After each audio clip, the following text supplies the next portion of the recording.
চলতি বছরের আলোচনার কেন্দ্রবিন্দুতে থাকা বলিউড সিনেমা সায়ারা এবার জিতেছে বড় স্বীকৃতি। জুলাইয়ে মুক্তির পর বক্স অফিসে ঝড় তোলা সিনেমাটি এখন পর্যন্ত আয় করেছে 579 কোটি রুপি। এবছরের তৃতীয় সর্বোচ্চ ব্যবসা সফল ভারতীয় সিনেমা হিসেবে দাঁড়িয়েছে পাশে।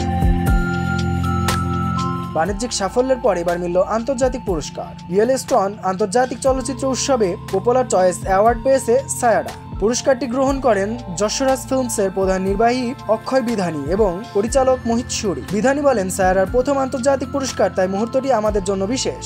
ক্যারিয়ারের 2 দশক পূর্তিতে এই স্বীকৃতি পেয়ে আবেগ আপ্লুত নির্মাতা মোহিত সুরিও। রোমান্টিক ড্রামা এই সিনেমার গল্প বানি ও ক্রিশকে ঘিরে। বিবাহ বিচ্ছেদের পর নতুন করে জীবন গড়তে চাওয়া বানির মুখোমুখি হয় রাগী উদীয়মান গায়ক ক্রিশ। স্বজনপ্রীতির দেয়ালে আটকে থাকা প্রতিভাবান ক্রিশের হতাশার গল্পে আনে নতুন নাটকীয়তা।